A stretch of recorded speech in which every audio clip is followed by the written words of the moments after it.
when we lost 30% of our stock market value in just a few weeks in the early part of 2020, you thought that was fast. That was the fastest drawdown in stocks to that level ever in the history of ever.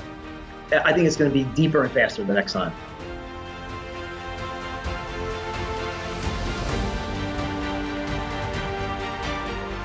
This is Dunnigan Kaiser, founder of Liberty and Finance. I'm now a licensed gold and silver broker for Miles Franklin. Call me directly for the physical gold and silver that you need at the best price with personalized private service from one of the oldest and best companies in the business. For fastest service, just call 1-888-81-LIBERTY. That's 888-81-LIBERTY. And either I or one of my sons and fellow brokers will call you back as soon as we can and understand your needs. Welcome back to Liberty and Finance. This is your host, Dunnigan Kaiser, and we have with us Michael Pento, the founder of Pento Portfolio Strategies. Today is Tuesday, June 1st, 2021. Michael, thank you for coming back on. Great to be on with you, Dunnigan. We thought that this was going to be a three-way conversation between you, me, and Gregory Mannarino, the founder of TradersChoice.net.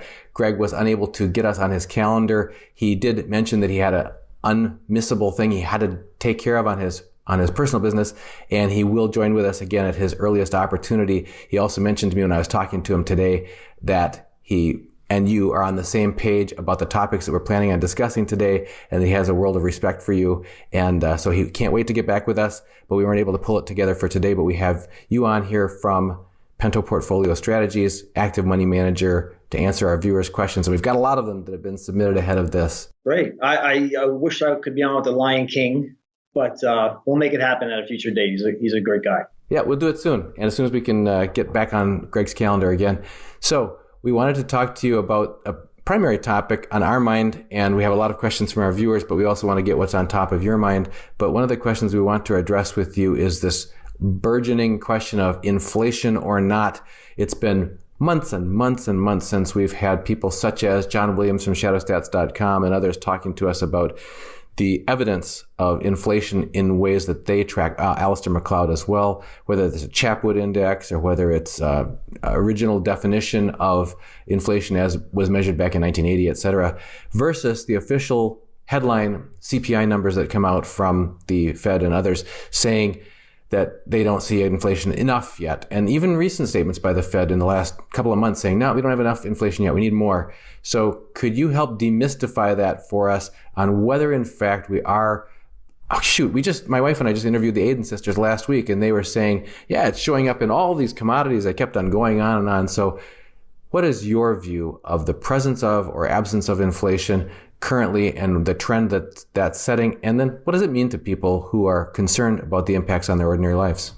So inflation is running hot right now. I don't think even the Fed, I guess if you took them off camera, would deny that. I mean, it's clearly manifest all over the place. I mean, what would you expect to happen when you pay people $6 trillion in helicopter money from March of 2020 to March of 2021 to lay fallow, sit at home, do nothing, don't produce goods and services to absorb the $5 trillion that the Fed printed? So of course you're going to get inflation, and you see it all over the place. First of all, the 19 commodities in the CRB index are up 62% year over year. Home prices are up 21% year over year. 21%. That's one of the biggest inputs in the cost of living. Think about all the people that have been priced out of becoming a first-time home buyer because of what the Fed has done. And it's precisely because they have this inane and asinine, if you forgive the word, quest for 2% plus inflation on the core PCE. And they want 2% plus for all of the years it was below 2%. So maybe, 9 out of the next 12 years, we're going to see CPI or PCE inflation above 2.5. But as I just said, it's way above that right now. Now, the question I have for my investors, I was hedged for inflation all throughout 2020 up until the first quarter of 2021. The question is, what's going to happen next? Do you see inflation running intractably like some people do? Or do you think we could have fits and starts of inflation where you have periods of intractable inflation followed by periods of deflation and depression? That's what I think we're going to have happen. You're going to have cycles of depression, deflation, and intractable inflation over and over again with greater intensity and shorter durations. That is my point of view. It's been my point of view for many, many years. It's exactly what's taking place. You think about this, done again real quick. You remember 6.5% was the Fed funds rate at the start of the Nasdaq bubble. Took rates to 1%. Okay, that sort of was a salve. Then we took rates to 5.25%, not quite 6.5%, which was normal, a normal Fed funds rate. 5.25% blew up the housing market. You had that the Great Recession. Then we took rates to 2.5%, and that blew up the repo market and the credit markets. And then we went to zero, right? Now we're at zero. Been zero for a while now. And the question is, what is the new high on the Fed funds rate that's going to blow up the credit markets? It's coming, but you're getting a series of lower highs in what the Fed calls normalized interest rates. And every iteration is comprised of what? A massive increase in the amount of debt, a massive increase in asset prices. We didn't even mention the most salient place where inflation is manifest is in the stock market. It's an epic bubble, never before seen, 200% of value compared to GDP. It's absolutely through the thermosphere as far as an equity market valuation. So let's talk about the impacts on ordinary people's lives. If people are concerned about, as they may well should be, their risk to their personal, household, financial futures, how is this inflation, whether it's acknowledged or not, that's coming in these bursts and these cycles, how is this going to impact ordinary people? Well, it's impacting them right now. If you are in the lower quintile of the population of the United States, you spend a tremendous amount of your income on what? Food, energy, healthcare, rent, mortgage payments. And when you have that high percentage, 40% of your income going towards those necessities, and those are the things get hurt the most by inflation. So you're lowering your standard of living already. And it would what I would like to know, if I could get Mr. Powell in a room and ask him a question, you claim, ostensibly, is you want to help people. You want to bridge the wealth gap in America. But don't you understand what you're doing is the progenitor of this wealth gap? You are making people like me who own houses, a sizable home, who have sizable stock portfolios, and people who have multiple homes. They're becoming more and more wealthy. They hardly missed a beat in this global pandemic. If you worked on Wall Street, you probably had one of the best years ever in 2020. But if you were a Walmart greeter and someone who pumps gas, in New Jersey you have to pump. You don't have to pump your own gas, but a lot of places around this country you do. I mean, if you had a job in the leisure and hospitality sector, you probably lost your job, and then you have to ask yourself, what inflation rate? What's your inflation rate? Because everybody's inflation rate is different. What's your particular rate of inflation?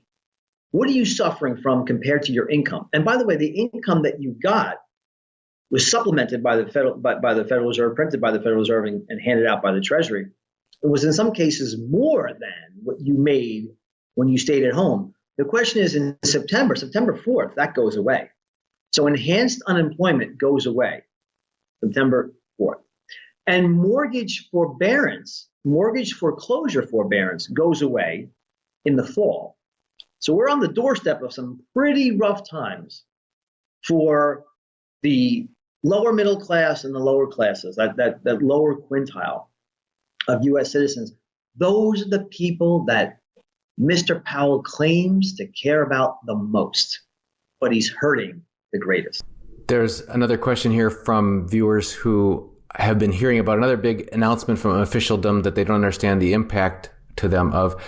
Chad Lichtenstein said, in layman's term, the most simplest answer to what is Basel III. Can you talk to people about what is the impact or what is the meaning of what's been announced by the bankers at Basel III? Well, I mean, it's just banking regulation. I don't know why, why is the average person, so enamored with Basel III? It's just more banking regulation.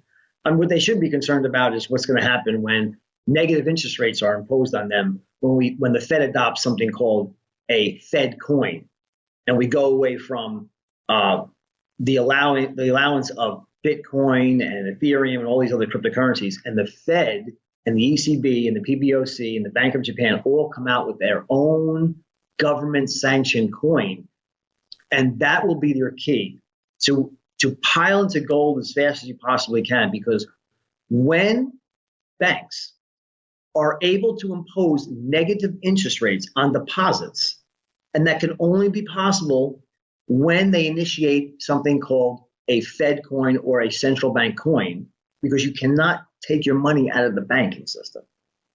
Once that happens, that is when you're going to have inflation run. You think it's intractable now. Dunnigan, to be honest with you, I don't think right now, and I laid out a pretty good case for it already, that the Fed could ever come close to normalizing interest rates. But once they jump the shark and cross the Rubicon, you can come up with your own analogy there. Once they go into negative nominal rates, it's over. And everybody should know it by then. That's my concern. It's one of my concerns, is that by the time everybody should know it, in general, in investment or in access to any asset or whatever, by the time everybody should know it, as Mike Maloney refers to it, metals can become first unaffordium and then unobtainium. So by the time everybody knows it, it may be too late to get your hands on any once the crowd knows it. Right. That's the real thing I'm worried. Basel III. I mean, it's just an arcane thing that most people don't even are affected by. They have Chinese walls, the separation between the Dodd-Frank bill, separation between investment banks and deposit banking institutions. But I'm not really concerned. That's not going to affect you. What's going to affect you is the adoption, the distribution of the Fed coin, which is probably coming after this next depression/recession, the deflationary recession/depression, which is coming in 22 or 23. Very likely to happen in 22, though, because as I said before, the Fed thinks that it solved the problem. It always thinks it does. Remember, they told you that the NASDAQ bubble was resolved by that 1% Fed funds rate. They told you the housing market was solved once in a 100-year storm that came about 90 years early. They said that was solved by 0% interest rates. And now we cured the global pandemic by going back to 0%. But every time we do that, look at the credit markets right now. You have the tightest spreads to treasuries in junk bonds that has ever existed. Investment grade corporate bonds are 80 basis points above treasuries, which are both in of themselves at record low yields. You're going to tell me you can normalize monetary policy in that environment? So 2022, whenever the Fed starts to taper, you're going to have another taper tantrum, and you're going to have another massive problem in the credit markets. And if by chance I'm wrong and they are able to go from $120 billion a month to zero, I think the Fed funds rate will probably go to somewhere around 1%. In a ballpark figure, around 1%. Remember, it was 5.25, that blew 6.5, 5.25, 2.5, and I think somewhere around 1 before the meltdown happens in the credit markets. And then the stock market will drop by 30 to 50% in a matter of a few weeks, and then Powell will come out with his Fed coin. That's my prediction. You've talked to us in the past about central bank digital currencies. Do you see that as a distinct difference from the existing non-central bank digital or cryptocurrencies that are out there? What do you see fundamentally different in people's minds when digital currencies are issued by central banks?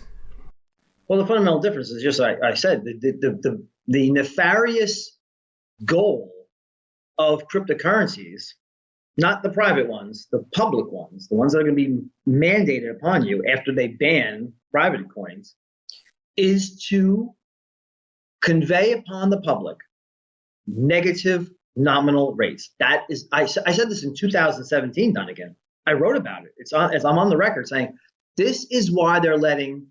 I mean, why would the government let things like Bitcoin exist? For what purpose? And I think they want to get the public used to having money in completely digital form. Transacting money on a blockchain, on a digital open source ledger. And once that happens, they say, oh, well, this is going to be great. The government's going to allow me to have my own Bitcoin. No, it's not going to be great. They're going to ban those currencies and say, listen, if you want to use those currencies, you're going to be subject to fines and imprisonment. And Wall Street, by the way, the only thing that justifies Bitcoin's price going to $60,000 a unit before it crashed to 35,000, actually almost 30,000, lost almost half of its value. Ethereum, by the way, lost 53% in a week. The reason why they went up to $60,000 a unit, Bitcoin, is because Wall Street is embracing this technology. The IPO of Coinbase. But that's where the conundrum, I don't understand something about the cryptocurrency world, in that what gives them any value at all is that it's a decentralized ledger, that no one knows who you are, and you can transact, money and buy all kinds of illicit things, and no one knows who you are and what you're doing. But then at the same side of their mouth, they're saying they want to be accepted by Wall Street, which is subject to AML and KYC laws, and you have to pay taxes. So if you do that, there's no use, there's no utility for Bitcoin when it's accepted by mainstream banking. So when they outlaw it, the price will crash, and you will still be able to use your Bitcoin to buy, child pornography and any other nefarious and evil thing you want to buy without people knowing who you are. But you're going to have to do that on the dark web. I mean, China's already banning cryptocurrencies. They've been in the process of doing that for years, taking more and more steps to say, hey, listen, go ahead, transact using Bitcoin, download a coin. Because by the way, when you use Bitcoin on the web, not the dark web, but the regular web, you have to expose yourself. The government can see what you're doing. So it's going to be relegated to the dark web and very limited use, in my opinion, in the future. But you will see, I think, and I said this back in 2017, you will see a move towards negative nominal rates. And that's going to be the way that the government gets complete control over everything you do, everything you buy, everything you sell. They'll see everything. You can't hide anything. And you, most importantly, cannot take your money out of the banking system. So the government says to you, you have a $100,000 deposit. Next year, it'll be $95,000. You go, oh, let me take my money out of the bank. I don't want to get negative. I don't want to be imposed a negative rate. No, you can't. It's a digital currency that is sanctioned by the Federal Reserve. You can't take your money out. You have two options: leave it in the bank or spend it. Those are your two options. That's the thing I think that most people just haven't gotten their heads around. I really believe if you go up and down the street, talk to all your neighbors and say, what does it mean to you when we go cashless or when we go digital? And people talk about, oh, it's convenient. You can everywhere you go, you don't have to bring any cash along and stuff like, no. It means you can't take it out because there's no currency. There's no cash outside. It only exists inside that cyber system, inside that matrix. 100% correct. And, when the government tends to get total control of your money, watch out. It's never for a good purpose.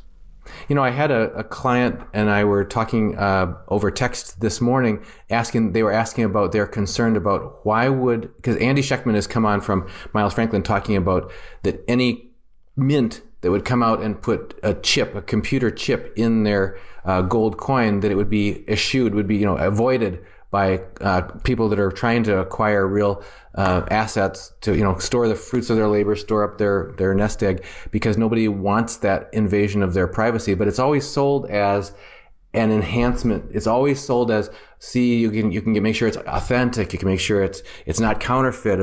We're always sold the benefits. Like we have these tracking devices we're all carrying around. It used to be that people who were the judges would put an ankle bracelet around people, electronic in their houses, and now we all voluntarily, and the people have smart speakers and smart TVs and smart printers and smart homes. Everything's smart around us except us, because we don't realize that we're always sold the benefits of these things and not the traceability part. So as you're saying, yeah, there's conveniences when everything goes swimmingly and you just assume it's all for your benefit on cashless and digital. But when you want to take something out and say, I think I'll manage it on my own, it's not an option.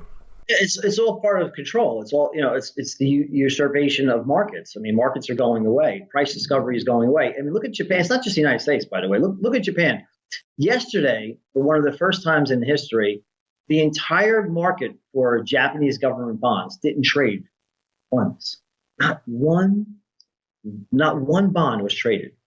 Not one JGB was traded yesterday. It's because the government is the complete market. I mean, no one wants to short the bond market knowing that the BOJ is buying everything.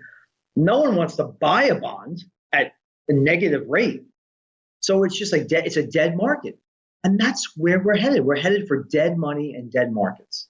And I know it sounds hyperbolic when I say things like that, but did you ever think that the Federal Reserve would increase its balance sheet by $7.3 trillion since 2008, since December of 2007, to be precise? I mean, think about it. Think about where we are. Corporate debt to GDP is now 50%. And it's the lowest quality with no covenants and the tightest spreads to treasuries and the lowest nominal yield ever on record. And there's no escaping this. This is inescapable. You're either going to have, and I wish Manarino, the Lion King, was here with me, and we could talk about it soon.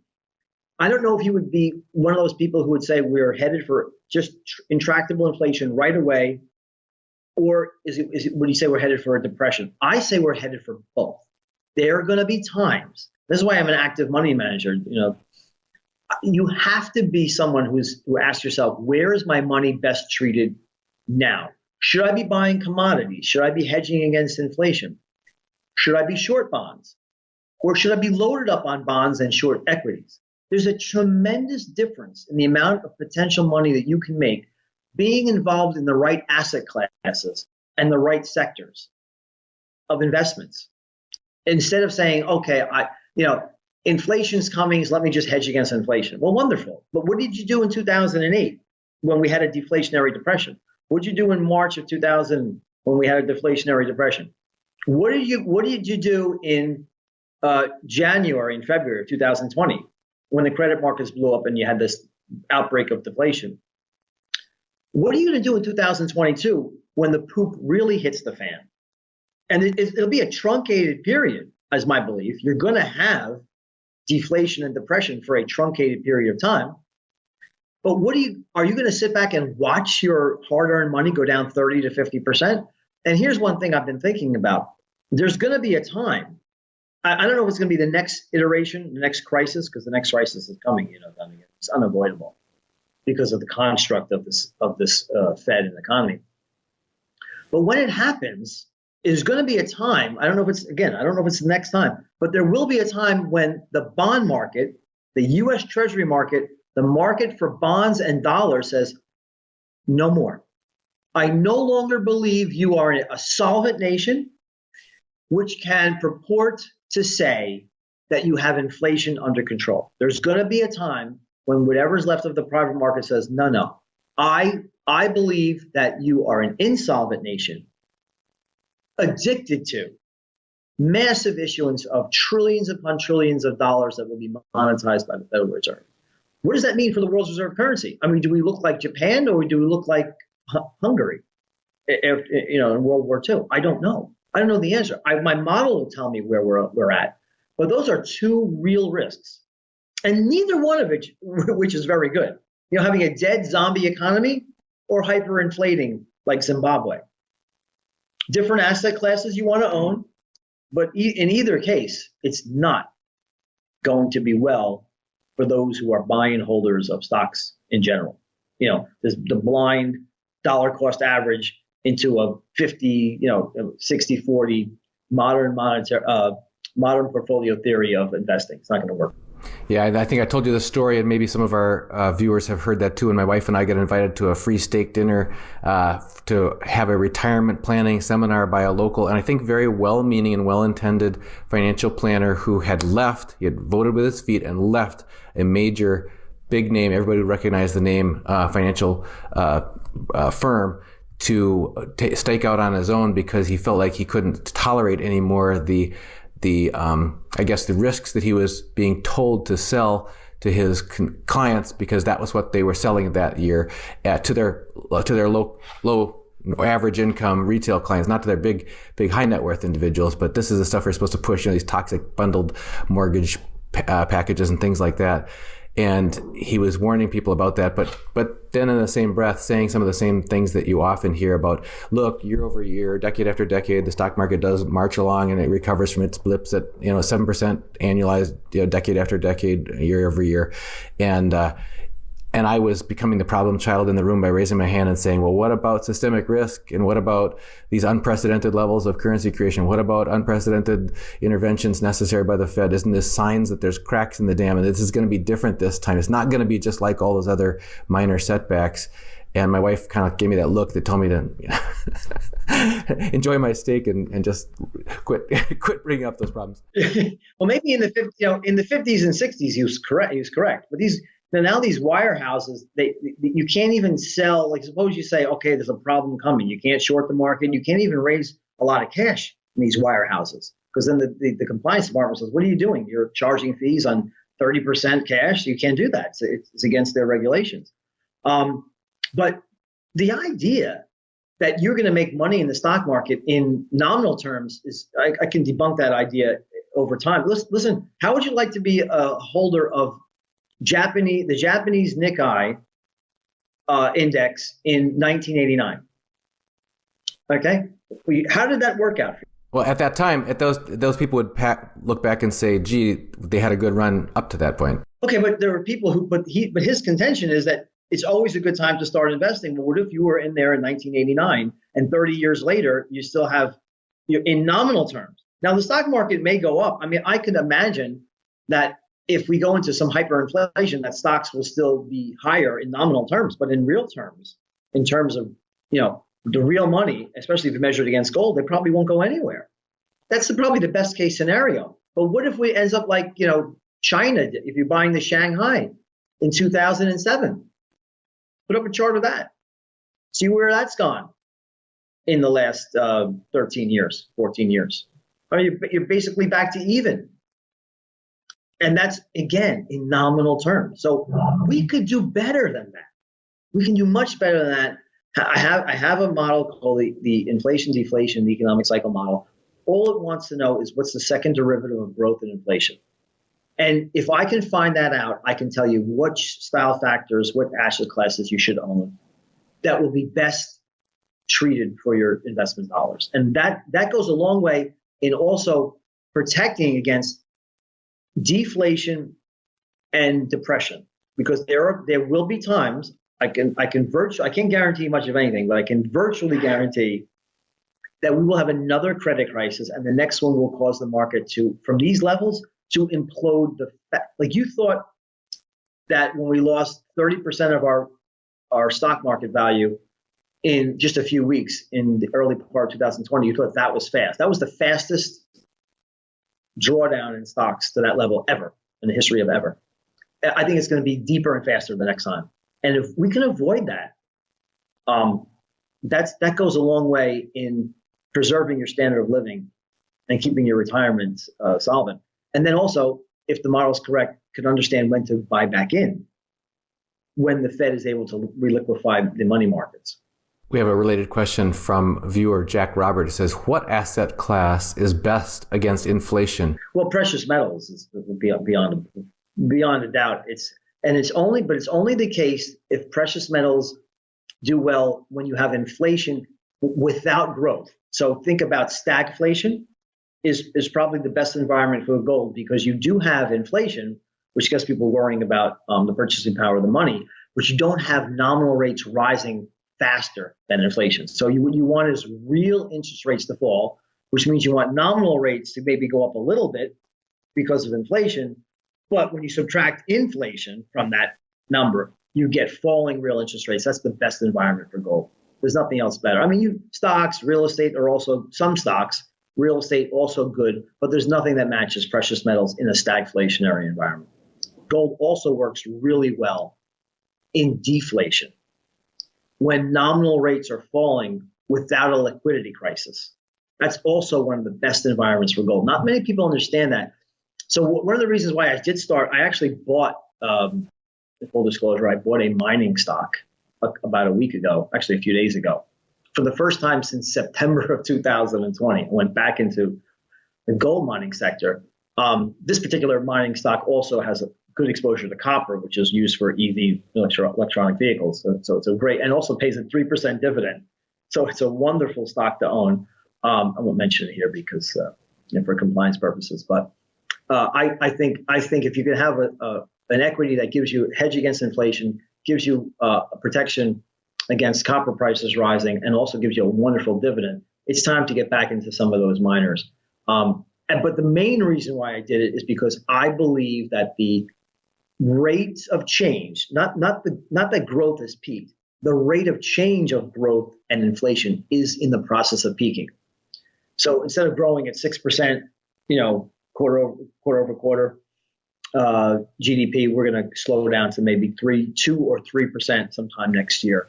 So I'm not predicting the crash now or the time of the crash. I'm saying it is going to happen though, probably in 22, the latest 23. But I'm just saying, when you think about the rates of change, when you start seeing the nominal interest rates start to plateau, the 2-10 treasury spread start to contract instead of expand like it's doing, break-even spreads start to roll over like we see happening now, that tells me that you're starting to see peak rate of growth and inflation, getting ready for this fiscal and monetary cliff that's coming. And that's a great environment for gold, because you'll see nominal rates fall instead of rise, and you won't see a crash in inflation, which happens in a liquidity crisis. So you think about, just to be very technical and specific, so gold does really well when you have disinflation, but when you have deflation to the point where the credit markets freeze, hedge funds and the shadow banking system sells whatever they have liquid, and they run into short-term treasuries and the dollar, and they sell their gold. That's a related question here from Dr. Dog Will Hunt. Says, we all know that silver and gold ETFs will pull back when the market corrects. Do you expect the Sprott funds, I guess because they have physical, and maybe other funds that actually have physical, to fare better because they hold physical?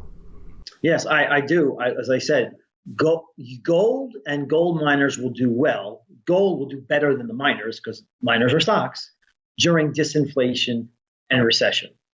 But that's only the case as long as the disinflation and recession doesn't become a liquidity crisis, deflation and depression. That usually, at least for a short period of time, when people have to sell what they can, they tend to dump gold. Think about August, September of 2008. Gold was a great investment in 2009. Once the Fed started to reliquefy the banking system, then you had stagflation, which is wonderful for gold. That's when gold really took off. Think about 2009. But during that time, the fall of 2008, holding gold was not something we wanted to do. You've talked to us about this on the last several quarters that we've checked in with you about overall timing of this arc of when you would imagine either you already decreased physical gold holdings percentage-wise in your model portfolio, and you talked about things that will signal to you that it's time to increase those again. You've hit on a few of those here about real interest rates and so on. Can you just hit the high points for people on what are the key indicators you will be looking for when it's time to recommend to your clients that they increase gold holdings as a percentage of their portfolio? So we as I mentioned, we already did. We went from 0 to 5% in the gold holding. I'm looking for, like I said, the 2-10 treasury spread to start to contract instead of widen. We see that already. Break-even spreads, we see that already starting to roll over. Think about it this way, Donnie. Here's a non-arcane way of thinking about things.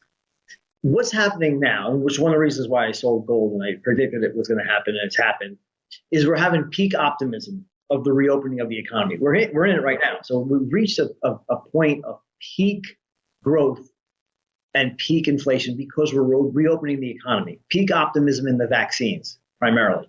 Peak comparisons to year over year. So we think about what happened in April and March, April, May of last year. Well, those numbers are being reported now. So you just have the peak rates of change in year-over-year growth and inflation are happening now. So when things peak, the only thing they can do is to contract. So now coming up, now we have what you have to ask yourself, what's happening next? Okay, so what's happening in Q3 and Q4? Well, those base effects start to roll off, right? So you're going to get comparisons that are much, much harder than they were year over year. You have higher taxes. You have higher interest rates. You have the possibility of COVID-19 mutations coming back in the fall. But most importantly, you have a fiscal and monetary cliff. The Fed is going to be announcing its taper of asset purchases probably in August at Jackson Hole. They'll probably start in October or December, sometime around that time, and finish 40 billion mortgage-backed securities. 80 billion treasuries will be going to zero sometime probably in the fall of 2022. They'll be done with that. Think about the fiscal cliff coming too. As I said, $6 trillion was spent from March of 20 to March of 2021. You're not getting any more helicopter money. Mortgage forbearance is wearing off. Child tax credits end this year. Enhanced unemployment ends September 4th. So unless these things are extended, they can be, but there's a very tight margin in the House and in the Senate. I don't know how much you're going to actually get passed through to get to Biden's desk, President Biden's desk, but you're not going to get $6 trillion. And anything that they spend is supposedly going to be offset by huge tax increases for the wealthy and corporations. So the fiscal and monetary cliff is coming, and that tells me very clearly that the rates of change and growth and inflation will be dramatically less in the coming quarters. And I'm preparing for that now. And when you have asset valuations that are this ridiculous, the danger is so acute of a void, where bids just dry up and things crash. You have to be cognizant of what the most paramount thing in my portfolio is: principal protection. I always try to participate in bull markets. I always try to identify and detect when bear markets happen, especially ones that are caused by recession and credit market problems. But you also have to always be cognizant of hedges in the portfolio when things are this outlandishly dangerous.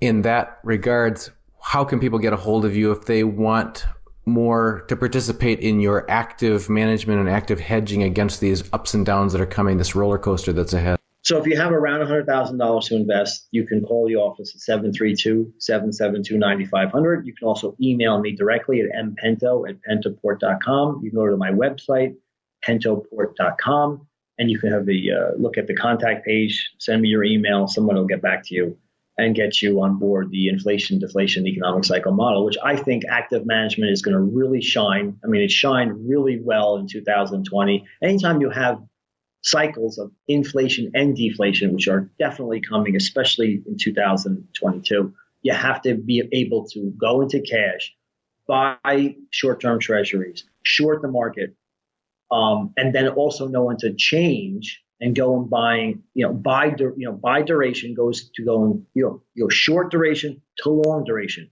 You go from commodities to bonds. You go from momentum stocks to utility stocks. These are the things that you think about when you have very volatile times between inflation and deflation. It's exactly what's going to happen, and it's exactly what has happened in the past.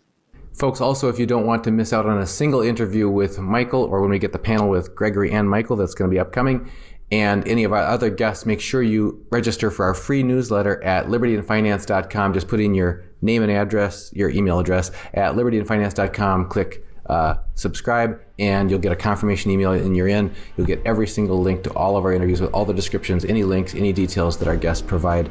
Michael, as always, on behalf of all of our viewers, can't thank you enough for having joined us once again here on Liberty and Finance. And as always, it's my pleasure, Dunnigan. This is Dunnigan Kaiser, founder of Liberty and Finance. I'm now a licensed gold and silver broker for Miles Franklin. Call me directly for the physical gold and silver that you need at the best price with personalized private service from one of the oldest and best companies in the business. 31 years strong, A+ rated by the Better Business Bureau, 0 complaints, licensed and bonded for physical delivery, vault storage, or precious metals IRAs, excellent prices, privacy, and confidentiality. Pay by check, money order, ACH, bank wire, or Bitcoin. Satisfaction guaranteed. For fastest service, just call 1-888-81-LIBERTY. That's 888-81-LIBERTY. And either I or one of my sons and fellow brokers will call you back as soon as we can and understand your needs.